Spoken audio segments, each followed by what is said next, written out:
Sir, you need to move to the back. This section isn't for people like you. Marcus Thorne doesn't flinch, the same way he didn't flinch when Taliban fighters opened fire on his convoy in Helmand Province, the same way he didn't flinch when the Pentagon brass questioned his promotion 3 times before finally approving it, the same way he hasn't flinched through 30 years of proving he belongs everywhere he's told he doesn't. His dress whites, the full ceremonial uniform of a United States Navy Admiral, gleam under the fluorescent lights, 4 stars glinting on each shoulder board. The security guard, Dale Hutchins, a thick-necked man in a $15 polyester uniform with sweat rings already forming under his arms, stands over him with his hand resting on his radio. What Hutchins doesn't know is that the man he's trying to remove has led maritime operations in 3 combat zones, commands a fleet of 12,000 sailors, and earned the Navy Cross for valor under fire in the Persian Gulf.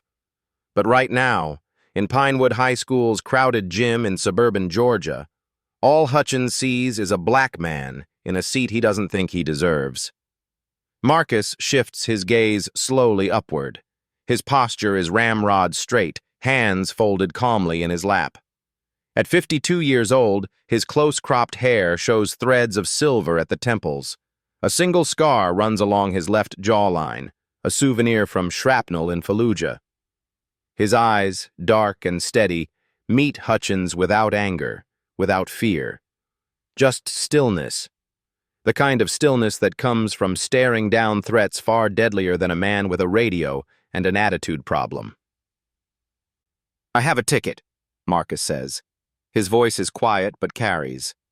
Around them, other parents turn their heads. A woman 2 rows over stops mid-conversation. A teenager pulls out his phone. "Row A, seat 7, family seating for graduating seniors." Hutchins barely glances at the printed ticket Marcus holds up. "Yeah, well, we got complaints. Someone said you don't belong here." The second guard steps closer. Younger, maybe 28, with a patchy beard and a tactical vest that looks like it came from a military surplus store. His name tag reads B. Kovacs. He chews gum loudly, his jaw working like he's trying to grind down the tension in the room. "Look, man, we're just doing our job. There's open seats in the back corner. Why make this difficult?" Marcus doesn't move. He's driven 9 hours from Norfolk Naval Base to watch his son, Isaiah, walk across that stage. Isaiah, who grew up without his father for months at a time while Marcus was deployed in the Middle East, the South China Sea, off the coast of Somalia. Isaiah, who used to fall asleep clutching a photo of his dad in his Navy uniform. Isaiah, who's waiting in line right now with 300 other seniors, hoping his father kept his promise to be here. "I'm not going anywhere," Marcus says. The gym is packed. Metal folding chairs stretch across the basketball court in neat rows. Red and gold balloons bob against the ceiling. A banner overhead reads, "Class of 2025" in glittering letters. Parents hold up phones and cameras, waiting for the ceremony to start. The air smells like concession stand popcorn and floor wax. It's loud. Conversations overlapping, kids laughing, someone dropping a program, but a bubble of silence is forming around Marcus's seat. Hutchins leans down, his face close enough that Marcus can smell coffee and cigarettes on his breath. "You think that uniform makes you special? This is a school event. We got rules." A man in the row behind Marcus clears his throat. "He's got a ticket. What's the problem?" Hutchins ignores him. His hand tightens on his radio. "Sir, this is your last warning. Stand up and move to the back, or we'll have to escort you out." Marcus meets his eyes. "You want to know what's special about this uniform?" His voice drops, calm and measured. "It means I've spent 30 years serving people who don't always see me as equal. It means I've led men and women into combat, brought them home alive, and earned every piece of metal on my chest. But most importantly, it means I know my rights, and I know when someone's trying to violate them." Hutchins's face flushes red.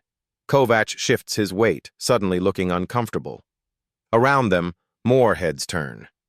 A mother whispers urgently to her husband. A school board member near the stage squints toward the commotion. "You refusing a lawful order?" Hutchins's voice rises. "That's disrupting a school function. We can have the police here in 5 minutes." Marcus doesn't blink. "Call them." And that's when the first man stands up. He's 10 rows back, near the bleachers. Tall, broad-shouldered, with the same erect posture Marcus carries. He wears khakis and a blue button-down, but the way he stands, feet shoulder-width apart, hands at his sides, screams military training. His name is Lieutenant Commander James Rivera. He doesn't say a word, just stands, watching. Hutchins notices. His eyes flick toward Rivera, then back to Marcus. "What's going on here?" A second man stands. This one's closer, 5 rows to the left. Older, maybe 60, with silver hair and a weathered face that's seen too much sun. Retired Master Chief Daniel Okafor. He crosses his arms and stares directly at Hutchins. Still no words, just presence. Then a third. A woman this time, in the middle section. Commander Patricia Lang, 45, her dark hair pulled into a tight bun. She wore civilian clothes, a simple blouse and slacks, but her bearing gives her away. Her eyes lock onto the scene with the precision of someone who's spent years making life-or-death decisions. Kovacs takes a step back. "Dale, maybe we should—" "Shut up," Hutchins snaps, but his confidence is cracking. The gym is shifting. People aren't watching the stage anymore. They're watching this. Phones are out now recording. A teenage boy in a Pinewood basketball jersey whispers, "Yo, something's happening." Marcus remains seated. His hands haven't moved. His expression hasn't changed. He's been in tighter situations than this. A boardroom full of Pentagon brass questioning his strategic decisions. A firefight in Basra, where his helicopter took enemy fire and he had to land under 0 visibility.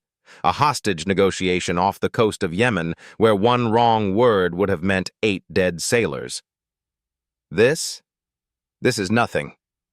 A 4th person stands, then a 5th, 6th, 7th. They're scattered throughout the gym, but they're all moving with the same silent coordination. Not aggressive, not theatrical, just standing. A wall of quiet solidarity forming around Marcus Thorne. Some are in their 30s, others in their 60s, different races, different backgrounds, but all sharing something invisible and unbreakable. Hutchins spins around, trying to count them. His radio crackles. A voice comes through. "Dale, what's the situation?" I don't know. People are standing up. A lot of people. The principal, Dr. Ellen Vasquez, a short woman in a gray suit and too much hairspray, hurries down the center aisle. She's clutching a clipboard like a life preserver. Her heels click against the gym floor. "What is going on here? We're about to start the ceremony." Hutchins points at Marcus. "This man is refusing to move. We've had complaints."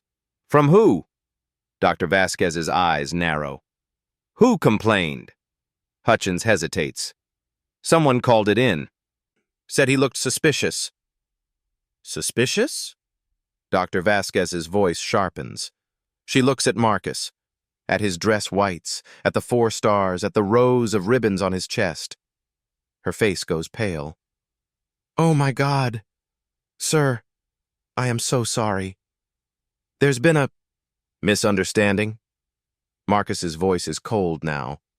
Not loud, just cold. "Is that what we're calling this?" The woman 2 rows over, the one who's been watching from the beginning, stands up.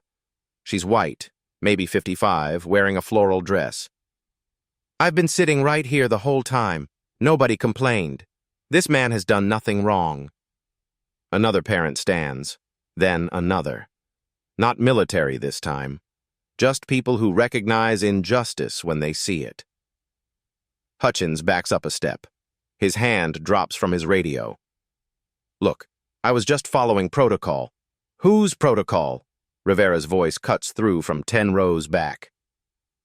It's the first time any of the standing military members have spoken, because I'd love to hear the protocol for harassing a 4-star admiral in front of his son's graduation. The gym goes silent, the kind of silence where you can hear someone's phone vibrate 3 rows away. 4-star? Kovacs's voice cracks. What? Dr. Vasquez presses her clipboard to her chest. Gentlemen, you need to leave, now, both of you. Security will not be needed for the remainder of this event. Ma'am, we were hired.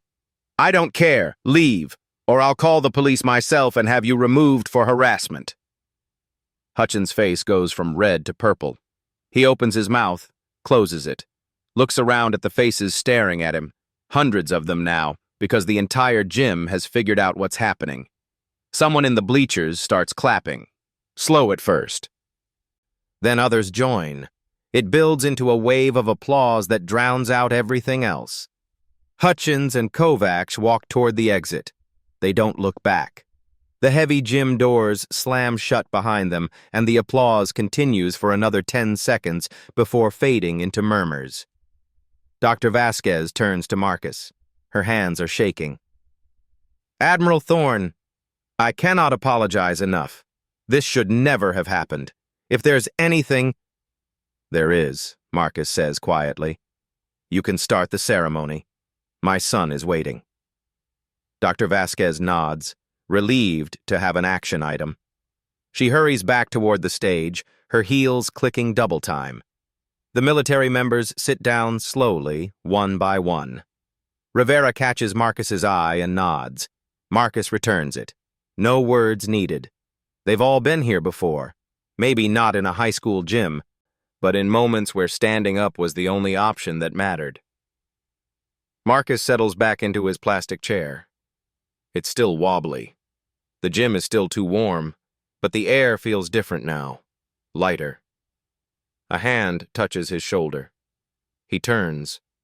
The woman in the floral dress leans forward from her seat behind him. Thank you for your service, and I'm sorry you had to go through that. Appreciate it, Marcus says. He means it. The lights dim. The national anthem begins. Everyone stands, hands over hearts. Marcus stands too, his posture perfect, his face forward. But his mind drifts backward, pulled by memory to a place 8,000 miles away and 15 years in the past. Afghanistan, Helmand Province, 2009. The explosion hit before anyone heard it coming. One moment, Marcus was riding in the lead Humvee of a convoy transporting medical supplies to a forward operating base. The next, the world was fire and dust and screaming metal. His vehicle flipped. The seatbelt cut into his chest as gravity reversed. His head slammed into something hard, maybe the doorframe, maybe the roof, and blood filled his left eye. When the world stopped spinning, Marcus was hanging upside down. Smoke poured through shattered windows. His radio was dead. The driver beside him wasn't moving. Blood dripped from somewhere Marcus couldn't see, pooling on what used to be the roof and was now the floor. Gunfire erupted. Not random. Coordinated. The IED had been the opening move. Now insurgents were firing from elevated positions on both sides of the narrow valley road. Rounds pinged off the Humvee's armor. One punched through the windshield, missing Marcus's head by inches. He unbuckled, dropped hard onto his shoulders, rolled to his side and grabbed the driver, a 22-year-old kid from Ohio named Corporal Danny Reeves. Marcus felt for a pulse, faint, but there. He dragged Reeves toward the rear door, which was now crunched at a 45-degree angle. 3 kicks to break it open. Smoke billowed out. Fresh air rushed in. The second vehicle in the convoy was burning. The third had taken heavy fire and was immobilized. Marcus pulled Reeves clear just as another RPG screamed past, exploding 30 yards away and showering them with dirt and rocks. "Cover!" someone screamed. It was Rivera, then a lieutenant junior grade, leading a tactical response team that had been riding in the 4th vehicle. He and 3 others laid down suppressing fire while Marcus dragged Reeves behind a cluster of boulders. "How bad?" Rivera shouted over the gunfire. "Head trauma. Unconscious. We need medevac now." "Choppers are 20 minutes out. We have to hold." 20 minutes might as well have been 20 hours. Marcus assessed the situation in seconds. 8 men still combat-ready, 2 vehicles destroyed, 1 disabled, enemy fire from 3 positions, no cover except rocks and the burning wrecks. They were pinned. Then Marcus saw them. The medical supplies they'd been transporting were scattered across the road, crates broken open, contents spilling out. But 3 crates were still intact, trapped inside the overturned Humvee, which was now catching fire from the engine block. Rivera followed his gaze. "We can't risk it. That thing's about to blow." "Those supplies saved 200 lives at the FOB," Marcus said. His voice was calm, frighteningly calm. "I'm getting them." "Sir!" Marcus was already moving. He ran in a low crouch, zigzagging to make himself a harder target. Bullets kicked up dust at his heels. He dove through the rear door of the burning Humvee, crawled over shattered glass and twisted metal, grabbed the first crate's handle. It was wedged under a collapsed seat frame. He braced his boots against the door and pulled. The metal groaned. The crate came free. He threw it out the door, went back for the second. Smoke filled his lungs. Heat pressed against his face. The fire was spreading faster now, eating through wiring and upholstery. Flames licked at the driver's seat. Marcus grabbed the second crate, hauled it out. The third crate was pinned beneath the driver's side dashboard, which had collapsed during the flip. Marcus could smell gasoline. The fire reached the fuel line. He had seconds. He wedged his shoulder under the dashboard and lifted with everything he had. His back screamed. The metal shifted 6 inches. Enough. He yanked the crate free, turned, and threw himself out of the Humvee just as the fuel tank ignited. The explosion launched him forward. He hit the ground hard, rolled, kept rolling until Rivera and 2 others grabbed him and dragged him behind the rocks. The Humvee was an inferno now, black smoke pouring into the sky. "You're insane," Rivera gasped. Marcus coughed, spat out blood and ash. "Medical supplies. Can't let people die for nothing." They held that position for 18 more minutes. When the helicopters finally arrived, 2 Black Hawks with door gunners who lit up the hillsides, the insurgents scattered. The wounded were loaded first, then the supplies Marcus had saved. As they lifted off, Marcus looked down at the burning convoy, at the men who'd followed his orders without question, and he made himself a promise. He'd never forget what it meant to lead. Not rank, not strategy. Leadership meant being willing to burn for the people who depended on you. Reeves survived. So did 6 others who would have died without those medical supplies. Marcus earned the Navy Cross for his actions that day. But what mattered more to him was a letter he received 3 months later from a nurse at the FOB. She'd used one of the crates Marcus saved to treat a young Afghan girl who'd been caught in crossfire. The girl lived. She was 7 years old. Marcus kept that letter in his office at the Pentagon, right next to his son's school photos. The anthem ends. People sit. Marcus blinks, pulled back to the present. The ceremony is beginning. The principal is at the podium, making opening remarks about achievement and bright futures. Marcus barely hears it. His eyes scan the rows of graduates lined up at the side of the gym. There, 4th row from the front, Isaiah Thorne, tall and lean at 18, wearing his red and gold graduation gown, honor cords draped across his shoulders. He's looking around nervously, searching the crowd. Then his eyes find his father's. Marcus sees the exact moment Isaiah registers what happened, the concern flickering across his face, the question in his eyes. Marcus gives the smallest nod. "I'm okay. I'm here." Isaiah's shoulders relax. He smiles. Marcus smiles back. Names begin to be called. One by one, students walk across the stage. Families cheer. Balloons bounce. Cameras flash. The world continues. But something has shifted in that gym. Parents who were strangers 5 minutes ago are now leaning across aisles, whispering about what they just witnessed. The teenagers who recorded it on their phones are already posting it, tagging friends, adding captions. By tomorrow morning, the video will have 100,000 views. By next week, 3 million. But Marcus doesn't know that yet. He's focused on the stage, waiting for one name. 45 minutes pass. The principal pauses at the microphone, adjusts her reading glasses, and speaks with slightly more emphasis than she has for any previous student. Isaiah Marcus Thorne. The gym explodes. Not just from Marcus's row, though he's on his feet instantly, clapping hard, but from everywhere. Rivera stands, Okafor stands, Lang stands. All the military members who stood before rise again, applauding in perfect unison, and this time hundreds of other parents join them. The noise is deafening. Isaiah walks across the stage, his steps steady despite the roar around him. He shakes the principal's hand, accepts his diploma, turns to face the crowd. His eyes go straight to his father. Marcus raises his right hand to his brow, not a full salute, but a gesture that says everything. Pride, love, respect. Isaiah's smile splits his face wide open. As Isaiah walks off the stage, the applause continues for another full 10 seconds, longer than for any other graduate. Because everyone in that gym understands, consciously or not, that they just participated in something bigger than a high school graduation.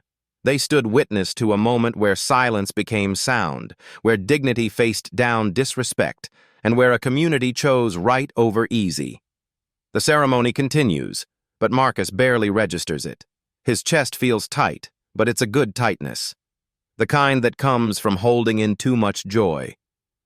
When the final name is called and the graduates throw their caps, Marcus stands with everyone else. The gym becomes chaos, students hugging, parents crying, balloons popping. Marcus navigates through the crowd toward the exit where graduates are supposed to meet their families. He finds Isaiah near the gym doors, surrounded by classmates. A girl in thick-rimmed glasses is showing Isaiah something on her phone. Dude, you're already viral. Look, 267,000 views. Isaiah glances at the screen, then spots his father. He excuses himself and walks over. For a moment, they just stand there looking at each other. Then Isaiah pulls Marcus into a hug. Not a quick, self-conscious teenager hug, a real one. Marcus wraps his arms around his son and holds on. You okay? Isaiah asks quietly. Perfect, Marcus says. You? Yeah. But Dad, that was messed up, what they tried to do. Marcus pulls back, keeps his hands on Isaiah's shoulders. It was. But you know what mattered? How we responded. Not just me. All those people who stood up. That's what you remember. Isaiah nods, but his jaw is still tight. Why do they treat you like that? You're literally an admiral. You've done everything right, and they still... Because some people, Marcus says carefully, only see what they want to see. But that's their limitation, not ours. You walk out of here knowing your father showed up, kept his promise, and didn't let anyone diminish that moment. That's what matters. A voice interrupts them. Admiral Thorne? Marcus turns. Rivera approaches, extending his hand. James Rivera, Lieutenant Commander, Naval Information Warfare Systems Command, served under your command during Operation Enduring Freedom, Helmand Province Convoy Mission 2009. Recognition flashes in Marcus's eyes. Rivera, you kept those insurgents busy long enough for the helicopters to arrive. You saved my life before that, sir. Pulled 3 of us out of that kill zone. Rivera's voice is thick. When I saw them trying to move you today, there was no question. I had to stand. Appreciate that. More than you know. others approach. Okafor, who served on Marcus's carrier group in the Gulf. Lang, who worked intelligence analysis under his command. One by one, they introduce themselves, shake hands, share brief memories. Not war stories meant to impress, but quiet acknowledgments of shared experience. Isaiah watches, his expression changing from confused to something else. Awe, maybe, or understanding. His father isn't just his father. He's someone who earned loyalty through actions, not rank. Someone people remember. Dr. Vasquez appears, flanked by 2 school board members. She's carrying a business card. Admiral Thorne, if I could have just a moment. We're conducting a full investigation into today's incident. Both security contractors have been terminated, effective immediately. We're also reviewing our policies around event security to ensure nothing like this ever happens again. Marcus takes the card. I appreciate that, Dr. Vasquez, but I want to be clear. I'm not interested in lawsuits or public statements. What I want is for you to look at why that happened. Really look. Because it wasn't just 2 guards. It was a system that made them think their assumptions were justified. Dr. Vasquez's face flushes. Sir, I assure you our school does not tolerate— I'm not accusing you personally, Marcus says, his tone gentler now. But ask yourself, how many times has something like this happened before, but to someone who didn't have rank to protect them? Someone without a uniform that commands automatic respect? Because respect shouldn't require 4 stars to earn it. Silence. Dr. Vasquez nods slowly. You're right. We'll do better. I promise you that. Marcus believes her. Or at least he believes she means it right now, in this moment. Whether that translates to lasting change, that's another question. As the crowd thins and families begin filing out to the parking lot, Marcus and Isaiah walk together toward the exit. The evening sun slants through the gym's high windows, painting everything in shades of amber and gold. So, Isaiah says, Mom would have lost her mind if she'd seen that. Marcus smiles. Isaiah's mother, Alicia, passed away 4 years ago from cancer. She'd been a civil rights attorney, fierce and brilliant, with a sharp tongue and a sharper mind. She would have torn those guards apart with words alone, then filed motions for civil rights violations before we even left the parking lot. And made them cry, Isaiah adds. Definitely made them cry. They push through the doors into the warm Georgia evening. The parking lot is packed with cars trying to leave all at once. Families pose for photos near the school sign. A group of graduates spray silly string at each other. Normal high school chaos. Marcus's car, a modest silver Toyota Camry, because admirals don't always drive luxury vehicles despite what movies suggest, is parked near the back fence. They walk in comfortable silence for a moment. Dad, Isaiah says finally, I've been thinking about next year. Marcus glances at him. Isaiah's been accepted to 3 universities, Georgia Tech for engineering, Howard University, and the Naval Academy. He hasn't decided yet. I think I want Annapolis, Isaiah says. The Academy. Marcus stops walking, turns to face his son fully. Isaiah, you don't have to follow my path. If you want to be an engineer or anything else, I'll support that 100%. I know, but it's not about following your path. It's about what I saw today. The way those people stood up. That kind of loyalty, that brotherhood. I want to be part of something like that. And I want to serve. Like you did. Like Mom did in her way. Marcus feels something break open in his chest. Not sadness. Pride so intense it borders on painful. Then we'll send in your confirmation, but I'm warning you. It's not easy.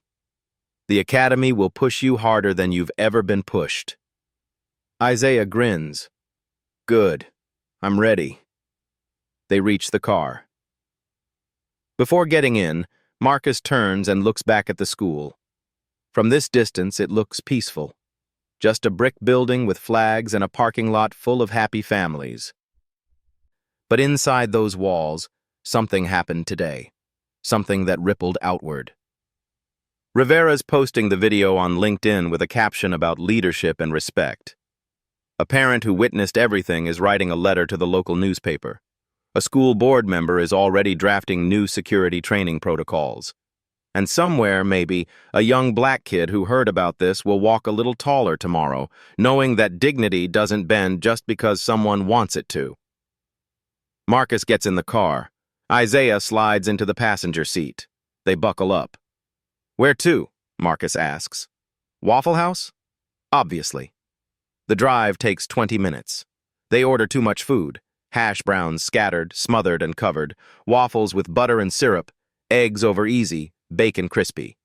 The waitress, a woman in her 60s named Betty with a name tag that's yellowed with age, recognizes the uniform. "You military?" she asks Marcus. "Navy." "My son's Army. Third tour in Korea. Thank you for your service." "Thank you for raising someone willing to serve." Betty smiles, the kind of smile that's seen too much but hasn't given up. She brings them coffee without being asked. They eat slowly, talking about everything except the gym. Isaiah talks about his friend who's going to art school in California. Marcus talks about a new initiative at the Pentagon to improve mental health resources for veterans. Normal conversation. Father and son. When they're finished, Marcus pays, leaving a $40 tip on a $28 check, and they head back to the car. The sun is setting now, painting the Georgia sky in purples and oranges. "You know what the craziest part is?" Isaiah says as they pull onto the highway. "None of those people who stood up knew each other. They just did it." Marcus nods. "That's what service teaches you. You don't wait for permission to do the right thing. You don't wait for someone else to go first. You stand up because standing up is the only option that lets you sleep at night." They drive in silence for a while. Isaiah pulls out his phone, scrolling through messages from friends. Marcus focuses on the road, but his mind is elsewhere. He's thinking about all the times he wanted to stand up and couldn't. All the meetings where casual racism was dressed up as cultural concerns. All the times his recommendations were questioned more harshly than his white peers. All the moments he had to be twice as good to be considered half as competent. But he's also thinking about the people who stood with him, not just today, but throughout his career. Mentors who saw his potential and opened doors. Peers who had his back in rooms he wasn't invited into. Subordinates who trusted him because he proved himself trustworthy. The military isn't perfect. God knows it isn't. But at its best, it's a place where what you do matters more than who you are. Where leadership is earned through action, not inherited through privilege. Marcus has spent 30 years trying to make it more of that and less of everything else. "Dad?" Isaiah's voice pulls him back. "Can I ask you something?" "Always." "Were you scared when they were trying to make you move?" Marcus considers this.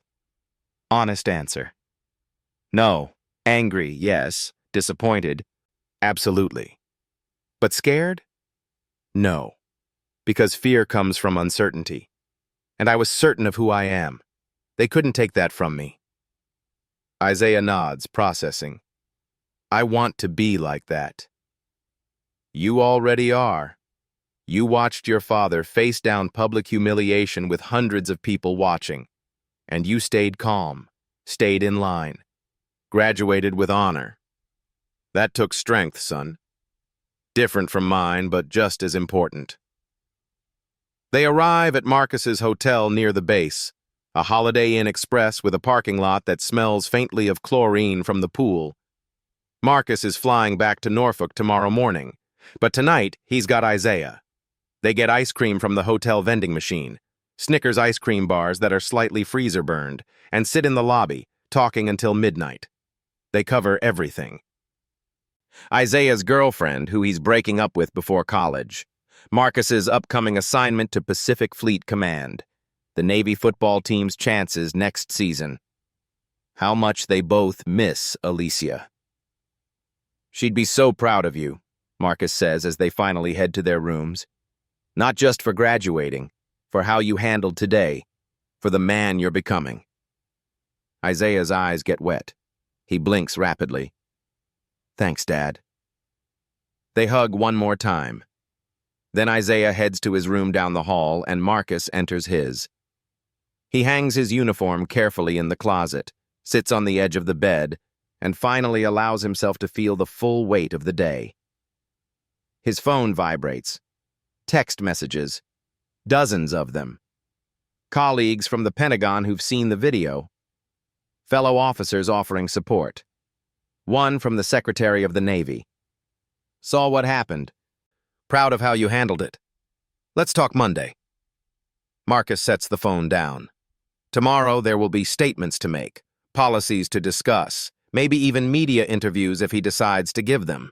But tonight, he's just a father who got to watch his son graduate. Everything else is noise.